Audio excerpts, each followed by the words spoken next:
When people hear the term apocalypse, they usually think end times destruction, Armageddon, full-blown war, like the predicted programming, 2012. It actually means the revealing or the unveiling. Bible says end times, man will travel to and fro, and so will information. I think we're clearly there. They have to give it to us. It's some kind of esoteric metaphysical law. They have to give us the chance to see. And it's at your fingertips, all of it. Da Vinci says 3 kinds of people. Those who see, those who see when shown, those who don't see. There's a 4th kind, and that's everywhere. For those, the world is enough. Endless distractions, sports, Hulu, Netflix, endless video games. It's all there for the seeking, for the finding. That's the mission. Find the keys. Open the door. Walk out. Creator set us up in a system. It's a test. In any good test, you don't get the answers. You have the ability to study. When the time comes, you need to crack the code. It's like you woke up in a ditch. You'd ask yourself a few questions. Where'd I come from? How'd I get in here? And how do I get back? It's all set up. It's our job to figure out how to get back. When archaeologists come across artifacts that they can't neatly pin into their timeline, they call them oops, out-of-place artifacts. And that's it. They sweep it under the rug. They never talk about it. But they admit, when pressed, they admit that we have no idea how they built these structures. Saw marks, rocks that are literally melted into each other, as if some form of subatomic energy is able to just melt these rocks. You can't put a human hair in between those cracks. We have cities off the coast of India, off the coast of Japan, full-blown ancient cities underwater. They don't talk about it. We're supposed to just act like nothing happened? Act like, okay, back then there were cavemen. When the facts show us back then there was something much more intense than cavemen. You got to relook at it all. The fresh head, clear mind, clear eyes, take another look. What I want to take a look at here is the ancient empire of Tartaria and how the New World Order took them down and erased their existence. History will tell you Tartaria, or Tartari, was a tract of land or a region, but the maps beg to differ. Here's Putin being shown a map of Tartaria. Not only are there maps showing all their outposts all over the world, there's a lineage of their history of their emperors. And what's amazing is it goes all the way back to Noah. And Noah's good son, Magog, and his son, Japhet. Japhet was the good son. Shem and Ham were the bad sons. So if you look, Shem and Ham went to Africa and Europe. Japhet went up to Eurasia. Tartaria was what's now Russia.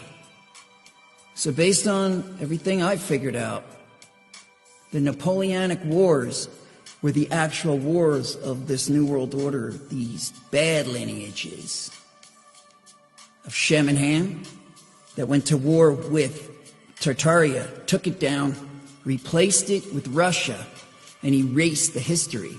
Because what they were doing was wonderful. The cities were designed for optimum health, optimum well-being, free energy. I know it's a lot to talk about Noah. I get that. But everything's been found in the Old Testament. Just look at Ron Wyatt. Mount Sinai, Noah's Ark right there. All of the artifacts are out there, Sodom and Gomorrah. Everything has been found, but they bury it. But if you look, it's out there.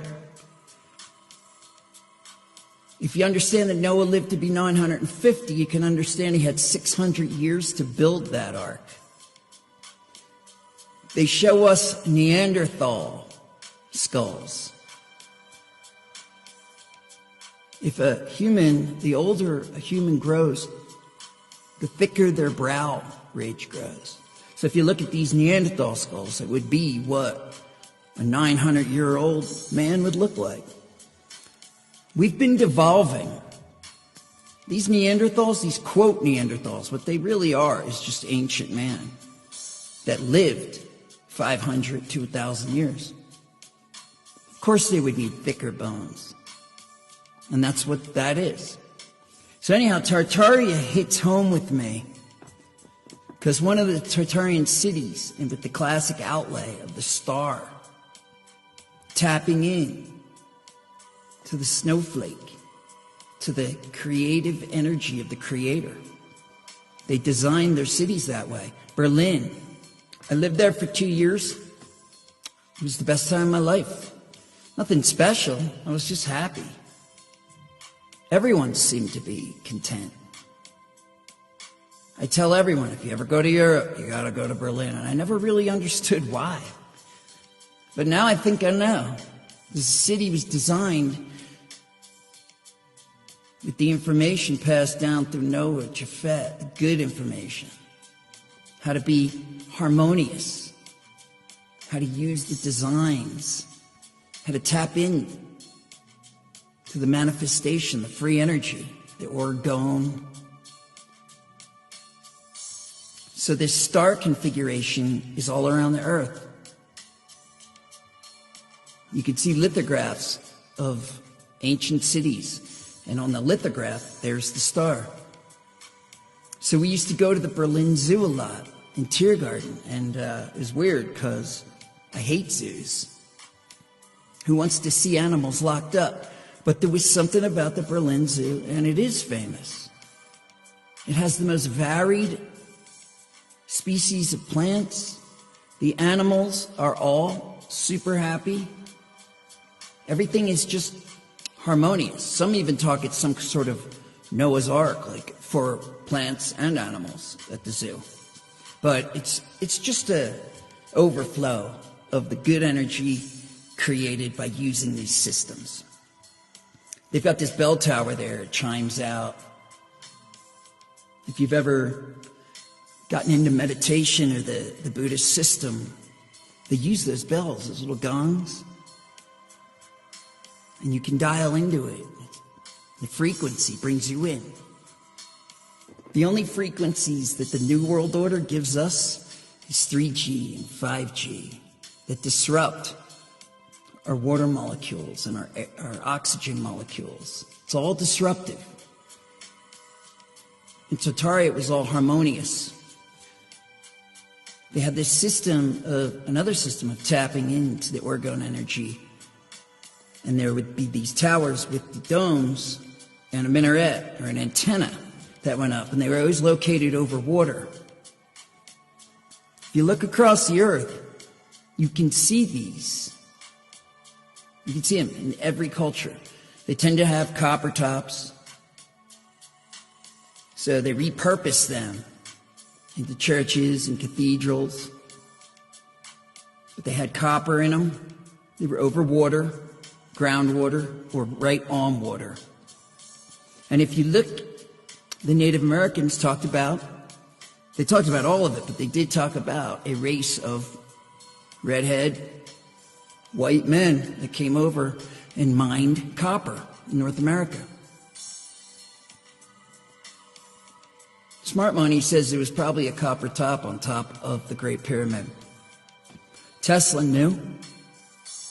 That's why they shit-canned him and elevated Edison. The New World Order can't get anywhere by giving us free things. They can only get anywhere with control. You can't control with free energy.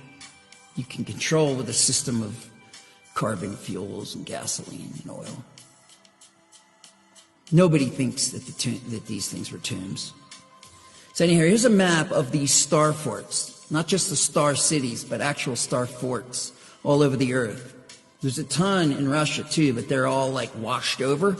That gets into the mud flood. That's a separate thing. But here's Tartaria, and those are their cities in North America.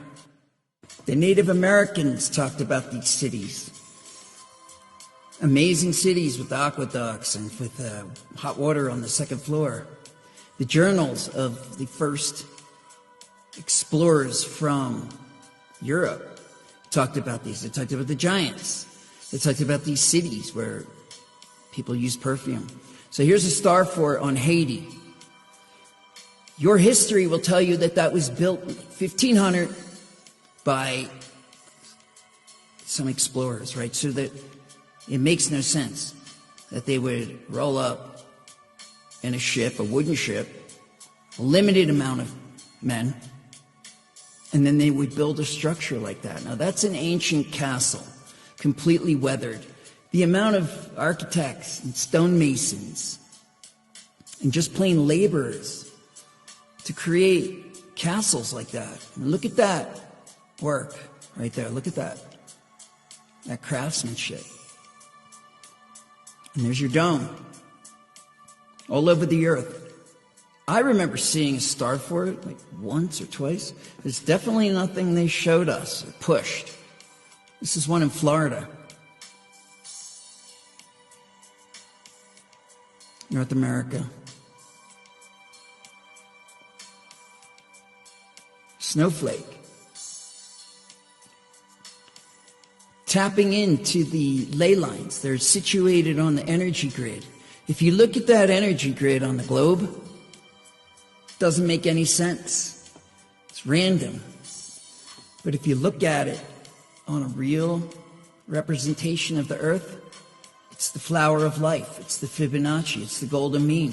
It's the signature of the Creator. It's in the pine cone. It's in the way your hair grows. It's in the sunflower seed. It's at macro and micro. They detect that frequency on subatomic levels. And when it's manifested, you have beauty.